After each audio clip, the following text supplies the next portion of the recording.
opportunity to start my presentation. And today, the topic which is being given to me is a very important topic which we are going to deal in this COVID situation.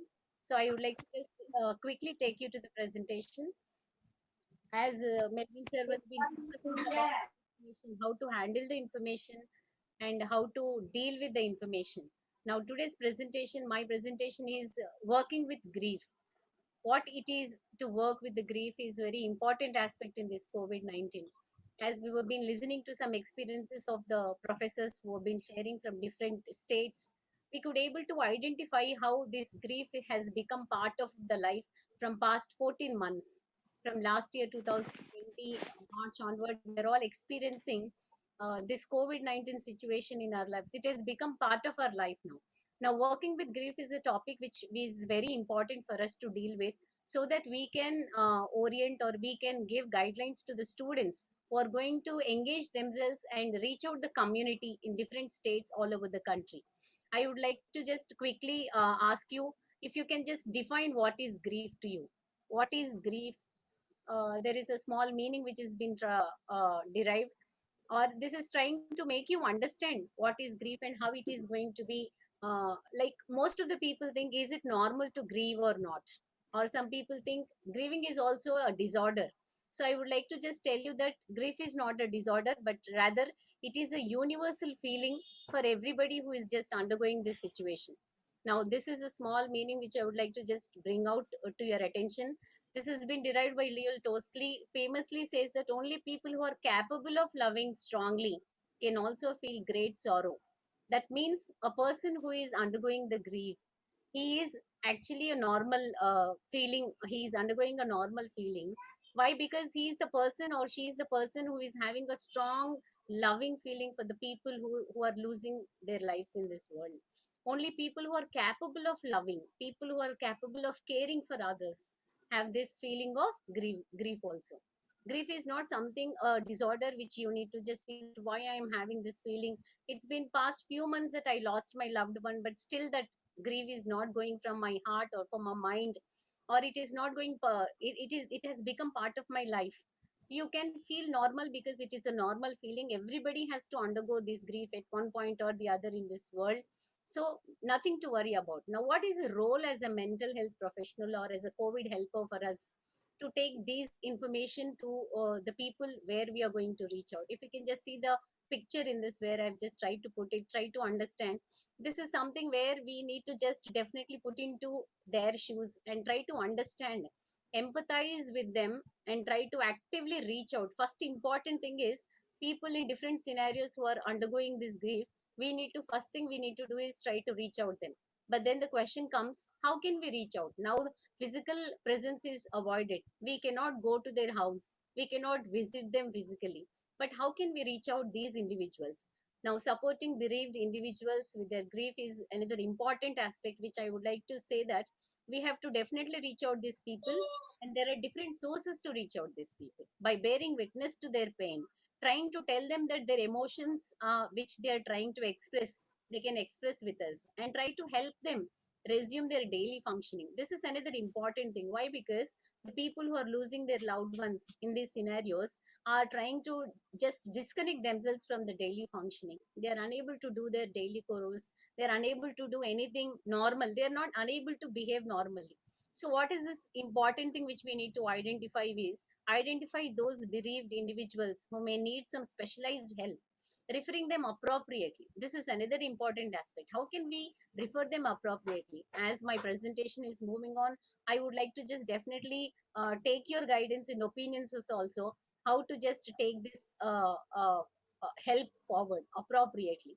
If you can just see, there are some key concepts or ideas which have been discussed here. As a health professional, what is our role as a health professional? What are the things which we need to do? As I was been discussing in the beginning of the presentation, I was just trying to bring your notice attention towards this, that grief is universal. One thing we should understand is grief is universal, and it is not abnormal. Why? Because this has to be need not be medicalized.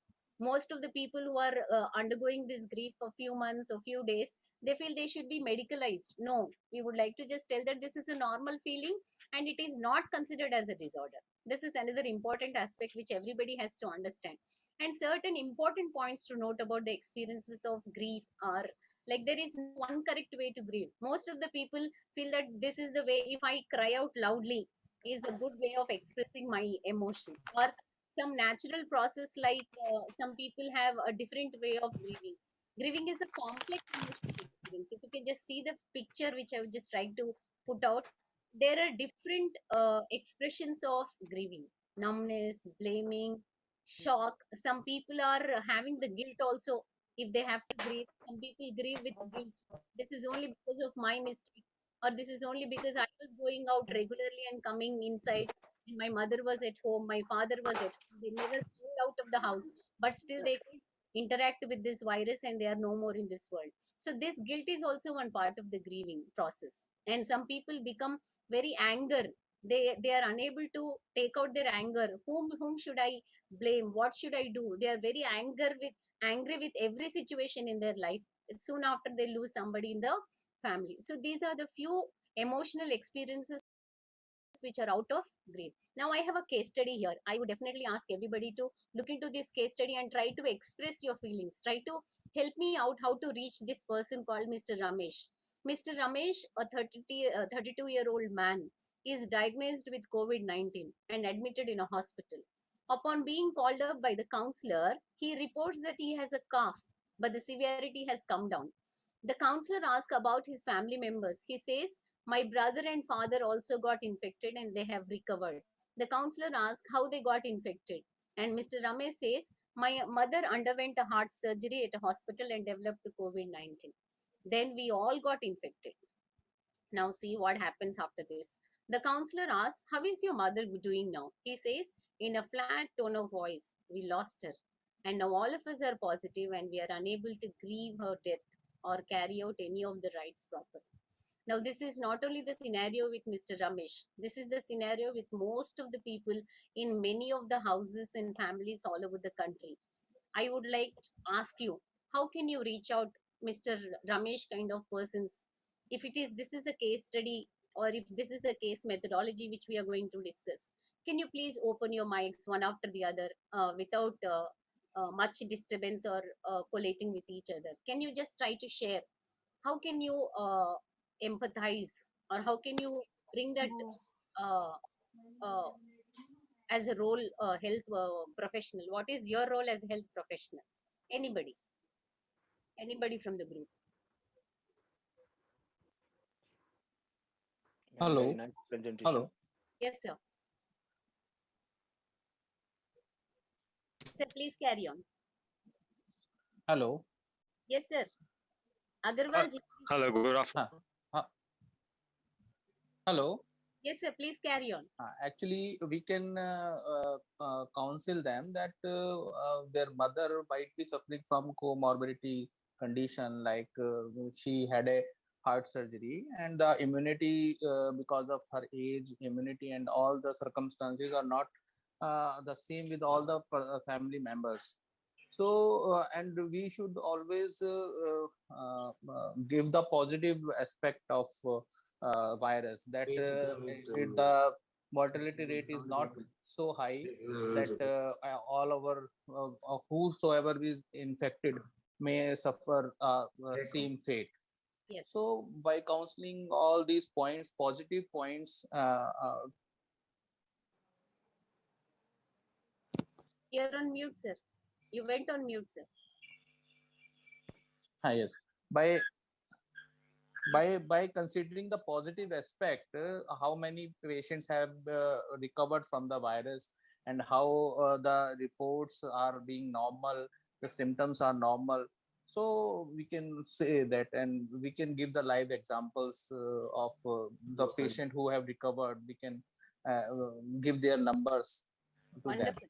Wonderful, sir. Thank you so much. This is a hope which we can create, Mr. Ramesh, saying that these are the recovery rates and this is how you can also come out of that. But then at the same time, we also wanted to give him that consoling, where he just lost his mother. Thank you so much. Anybody else who would like to share? Madam, good Hello. afternoon. Jonathan. Good afternoon. Hello. Good Yes, afternoon, madam. Can you hear me? yes, please. Yes. Yeah. Good afternoon, madam. Good afternoon, Mr. Melvin and Dr. Parameswar, and my good friend, Mr. Naveen Kumar. Uh, Madam, in this point, in this case, which you are just giving us an idea what is grief and how to handle situation, Yes, sir. it is rather to show empathy than showing sympathy for these type of people, because sympathy and empathy is doing the extra mile and taking their burden as yours and making sure that they we also feel what they're going through. And like my colleague just show the cases outside and make sure that it is not only the thing is not happening only for them, but it's the scenario, the state of affairs which is going through everywhere. Yes. So we need to stand by them and tell them that okay, this is the thing which we are all facing through. It is not only one-off case that your family is going through. Just to be in the seat and show them more empathy is what would be the right way to go about in the situation, I would feel. Thank you so much, sir. That was very nice and clear, Mr. Jonathan. Thank you, sir. Thank you for sharing your Thank you. insights. One Yes, minute. Unless you are a trained counselor, please don't give your advice. So, in the afternoon, you will come to know how to deal with a situation like this. So, my request is that when there is a problem, first accept that there is a problem. Be with the grief. मैं भी तो ये काम दिया, ये भी दिमाग लड़ा रही हूँ, चुप रहे. Be with the grief and be with that person. That is more important. So my request is that please don't handle the counseling aspect right now with your questions. You keep going ahead with your presentation, keep sharing. yes, If you are asking, because they will tell something which others think that is an answer for the question. We answer because we are not professionals in counseling. तो professional counsellor का जो काम है वो सीखेंगे हम afternoon में. अभी जो प्रेजेंटेशन ग्रीफ के बारे में है उसको just keep thinking and keep listening to what is being said. Otherwise you will get a wrong message and you think that wrong message is the correct message. That is the idea. Thank you so much. Hello, am I audible, ma'am? yes, yes. We will continue with the presentation as we are going to deal with this in a specialized way in the afternoon session. Let us move on. This is one case study you just remember for the afternoon session, wherein we are going to have a special training on this. Okay, ma'am. Types of griefs, I would just like to move forward in the presentation. What are the types of griefs in COVID-19? These are the four griefs which are being identified. If you just see the pre-loss or anticipatory grief, if this is the beginning, like there is an experience of grief prior to the loss of a loved one, they are being infected with the virus, they have this grief of they may lose it, they may have the fear that they may lose their loved one. Now, someone struggles to make sense of potential or imminent loss. Several factors such as limited communication between family members and medical staff or misinformation about COVID-19 and decreased social support can also increase the risk of pre-loss grief. Why? Because as Melvin sir was very clearly talking about the types of communication in this COVID-19 scenario, we need to definitely be in touch with the family members and also with the medical staff so that we can get a complete information about the infected person from our family, wherein we will have the solid information. We will not be miscommunicated about the pros and cons of the procedure.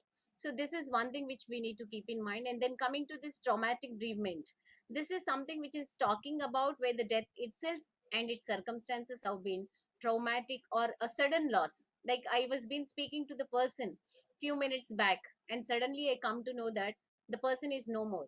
It could be my mother, it could be my father, or it could be my brother, anybody with the relationship with the deceased individual.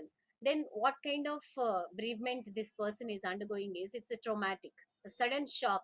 he is unable to digest the fact that suddenly he lost his loved one. And then complicated grief. If grief is complicated, what could be the circumstances or scenarios which are going to be interlinked with this, which is also called as a prolonged grief. Some people, they lost their loved ones, it's been 5 or 6 months, still they are unable to come out of that. Like unresolved grief refers to grief that has persisted for an atypically long period of time, like more than 6 months, and clearly exceeds the socio-cultural and religious norms also from the individual's context. This is called as complicated grief. And then what if the bereavement overloaded? It is not only one person I lost from the family, but multiple losses. I lost my grandmother also, and then I lost my father also. These are the multiple losses which are also happening in these days. From past 5 weeks, it has increased. And sadly, in COVID-19, there also been accounts and news reports that families that are having this multiple losses. So these are few types of griefs in COVID-19, which we would like to just categorize as 4 types of griefs. And then there is a theory which has been defined by Elizabeth Kubler-Ross. She talks about theories of grief. There are 5 stages of coping with the death. Now, one is a person will not be accepting the fact that they lost their loved one. That is denial. And then out of denial comes anger. They want to show their anger on the circumstances and the scenarios where they would like to just express themselves that this is all because of so and so person or something, maybe the circumstances, maybe because of the situations which are there going through in their life. And then comes bargaining. Bargaining is a person has been infected with the virus and he's been admitted in the hospital in a critical condition, and the person starts bargaining like, I would definitely try to do these things in my life if I get back my person. It could be my husband, it could be my wife, my father. I would like to just withdraw all the bad things and I start doing the good things. This is something called as bargaining. And comes depression. There are people who just want to get disconnected with the family and friends of grief.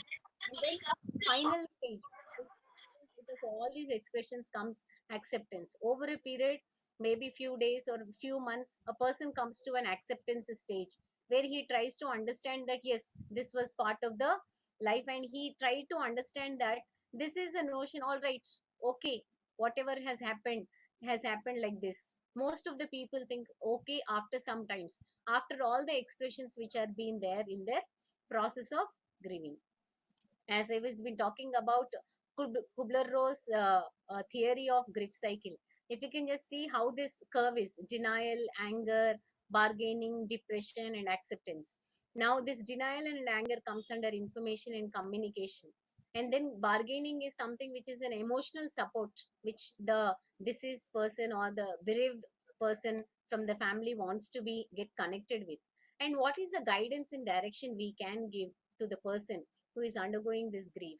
Now, this is another important thing where we need to identify the person's symptoms, how helpless he is thinking, how hostility, what is the hostility of the person, how can we start telling how to accept the things. If you can just see what are the symptoms of grief, how can I know the person is in grief? I know there is a loss in the family, but then when he's talking to me, these are the different emotions or expressions which the person is just undergoing, wherein I can identify crying, difficulty in sleeping, questioning the purpose of life, questioning your spiritual beliefs like your belief system in the God, feelings of detachment. These are all the expressions which are being identified as the symptoms of grief. And then comes how do we assess and intervene? Which is the point we can intervene? As Sir was rightly saying, Chairman Sir was rightly saying that we cannot give guidance or counseling to the person unless we are trained. Why? Because they may take it as a final answer, or they may try to understand that yes, this is the way I have to behave. So there is a process to intervene. How to intervene? There is a procedure. Preparing to intervene, we need to definitely start with a procedure. Before we start supporting the clients with grief, we need to take certain steps into consideration. We need to prepare ourselves. So what is the things which we need to take into consideration is, we need to first get aware of the natural process of grief. This is one important thing which we need to think about, and try to identify what is the more important specialized help which we can give to the person who is having this grief in the family, and then being aware of our own emotions in the context of grief, how balancing we are in our emotions. Now some persons become very emotional with the person who is already crying, and they also start crying. So am I able to balance my emotions first? Am I very having hold on my emotions? That is another important aspect before you get into touch with the person who is already going the grief. Now having a database of resources also is another important thing, like who are the therapists whom you know, wherein you can give the context of that therapist and share the information with them, proper information, and the information which is validated, as Melvin sir was talking about validation of information. How can you the person is another important aspect. Now, identifying the concern. How can I identify the concern? There are different ways of identifying the concern. Like people, your friends may be sharing with you, your kith and kin will be sharing with you, your relatives will be sharing, your neighbors will be sharing. Like they are having this kind of symptoms like hollowness in the stomach, tightness in the chest, or there is a disbelief in the person. There must be some mistake he might have done. That's the reason he lost his father or mother. These things when they share, you can identify the concern, how the person is undergoing. He is undergoing a grief, and what kind of grief he is undergoing, you can categorize it accordingly when you just go through these concerns which are being shared by your friends. Now what is the information I can provide, like at which stage I can intervene, what kind of help I can give them? These are the things which you need to definitely identify. If you can just see, these are few statements which are examples what you need to properly acknowledge the pain. For example, I'm so sorry for your loss. This must be so painful for you.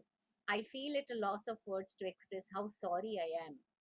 It must be so painful to feel like you could do anything to help them. When someone passes away so suddenly, it can be a quite difficult to accept it as real. You spent a lifetime together. I cannot imagine what this like for you. These are the few statements which will acknowledge that you're sharing the pain, and you're properly identifying and giving a process of trying to share the pain, acknowledge the pain, you know, with a good expression of words. This is the thing which we need to use it in our communication when we are talking to that person. And please be aware of your own feelings. As I was been trying to say, if you're well balancing your emotions, then it is very good. Then there might be some scenarios where you can relate yourself, that there was a loss in your family a few days back or months back. Can you relate yourself with the person's loss? Now this is something which you need to speak gently and slowly to the person. And another important aspect is, when this session will be dealt in the afternoon session, you will be given a special information on how to deal with the person over the call. Respect the person's right not to continue the call or continue the call. Ask his permission first. If I imagine it is not easy to talk about this, ask him, can you ask this question? And then it is totally up to you whether you would like to speak or not. Give the choice to the person, and please follow the client's lead in what he want to discuss. If the person is ready to share, if the person wants to continue the call, and he want to discuss the circumstances which has taken to the death, whereas clients have find it traumatic, and he's generally better not to ask pointed questions or details of what happened. This is a common question which we have happen to ask. Try to imagine yourself in this scenario and try to check. Mostly we give a call to the friends or the people who have just lost their loved ones. We again start asking the procedure, how, what happened, how did it started, how the virus got infected. These are the questions which will again take him to the same procedure of this bereavement, or something which he has already undergone, explaining to each and everybody. It happened with me. My husband's boss, with whom he was worked for 16 years, he was young at age and he lost. And then what happened with our family is that whole day my husband was been discussing this scenario, what happened to the boss and how he was sudden loss. All this complete day he was handling almost 100 calls, I suppose. All the people were calling him and asking how, what happened. Then the next day onwards my husband falls sick, because he was explaining whole procedure to everybody.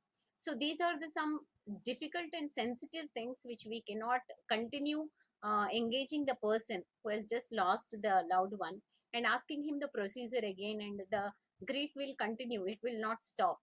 Now then, acknowledging and validating the information is very important, and then normalize the feelings of grief. The first important thing is we need to normalize the feeling. Yesterday we were been discussing with some of the people, then we could have able to connect to some points wherein we can normalize the grieving client's emotions and their thoughts and behaviors by trying to just give them especially a present, and then reassuring that what they are experiencing is understandable and expectable. We can accept complex emotions such as anger, guilt, if they are sharing. From our specific knowledge about common grief phenomena, we can normalize these experiences. Yes, I can understand what you're undergoing. Discussing the practical needs, like what is the need of the client right now? How can you be helpful to them? There might be lot of things which the client may be in need of. Try to ask him his practical needs, and then allowed to hold a small funeral service around 20 people. How do we get the insurance? We can acknowledge the extreme frustration and anxiety that the client is experiencing. We can give the client the information we are aware of. Like most of the scenarios we are these days sharing is how the funeral services are being taken care. Okay. There were scenarios where dead bodies were not given, but now that bodies are being handed over, how to deal with that? Because this is another complex thing which we need to just give the information which we know, and give him appropriate sources to get other information. We can also help the client find ways of holding online memorials, streaming prayer services, and other ways of involving their relatives. These are the few informations which we need to gather and try to help the person in this particular situations. Listen to clients. This is another important thing. Instead of we keep on talking, listen to the client. This is another important thing which client wants to just feel relaxed after talking to you. We can listen well and give some reflection of the content and feeling. Help them feel heard and understood. You don't keep on talking. Instead, give him the space of expressing his feelings and emotions to you. And please respect religious and spiritual concerns. For example, if the client may be unhappy that the certain rituals are not possible during COVID-19, and maybe he's concerned about these implications, how can you just feel the pain and then try to give him some important information? How can you respond sensitively and engage with these conversations? To what extent can you engage yourselves, regardless of the personal beliefs and orientations? This is another scenario where you can share your information and conduct a brief risk assessment. Like if your friend is undergoing any kind of suicidal thoughts, or which because of, if the sudden loss of one person of the family, there are many scenarios where people will undergo these suicidal thoughts, and they have this thought process has been changed because of this grief. Now these are the things which you need to definitely keep in mind and try to help your client. And then comes indicators for referral. How can I refer? How can I identify the referral stage? If the death of the person whom we are contacting, uh, death of the particular person to whom the grief is been undergoing within 5 to 6 months of the bereavement, what is this we can identify? The indicators is the client is eating pattern of the client, sleeping poorly. These are the difficult situation which we need to identify, and we need to just take some information from the client, like is he extremely isolated and socially withdrawn, like he's not active on the social platforms? He used to be very active on Facebook, Twitter, Instagram, or WhatsApp. You try to identify that. And if the client expresses intense or persistent longing, he is feeling very bad about the situation which happened, then just try to take the information from the person. And then frequently he is hearing voices of the dead person whom he lost, like he's feeling his presence somewhere in the house. He feels like the person whom he lost is somewhere in the house. And then there might be some scenarios where inability to speak to the deceased is also one other important thing. So these are all the circumstances of the death, like death by suicide, traumatic deaths, which also play a role in our decision to refer the client to a specialized services. We need to be very clear in identifying these indicators so that we can give the referral in a proper and a specific way. Now let us avoid saying few things out of our conversation to these people. What is that we can avoid is, we are not supposed to say that it was probably the best which happened to you, because losing any loved one, may irrespective of the age criteria, you cannot say this is the best which happened to you. It is good that you are alive. We cannot say that we are happy that you're alive, you lost your father or mother or your grandfather. We cannot say that. It's not a correct statement. It's not good that we can we may say that it could be worse. Good that you lost one person in your family. These are the statements which we need to stop using. And explicitly or implicitly we need to see that you will get over it. Be strong. This is also we cannot immediately say. For example, he just lost the loved one, it's been only few days. Can you simply say that you will get over it and you will become strong? Be strong. Don't be always grieving. Can I say this? Don't grieve. No, these are the statements which we need to stop using it. And then coming how to uh, give some reflective information to the person. There is always supervision which is required. Working with the loss can also bring forth anxiety and fear of a potential losses in our lives. This can be especially so if we perceive certain clients as similar to us in times of age, gender, and other demographics. Then what is the supervision which is required? And in this pandemic, we are also dealing with the threat of untimely mortality, just like the clients. There is no time and no age for the people now. Yeah. Sorry to interrupt you, Professor Sirisha ma'am. Just a quick time check. We have 5 minutes from the hour. Yes. So we'll need some time for giving instructions for the afternoon session. Yes. So just for your information. Yes, yes. Thank you, sir. I am almost done. So this is the thing which I would like to just tell you. These are the few scenarios identified and given a quick review on how to work with the grief and what are our roles as a professional, health professional, or maybe a counselor or a helper. What are the things which we can give in the end? And thank you so much for listening to the presentation so patiently.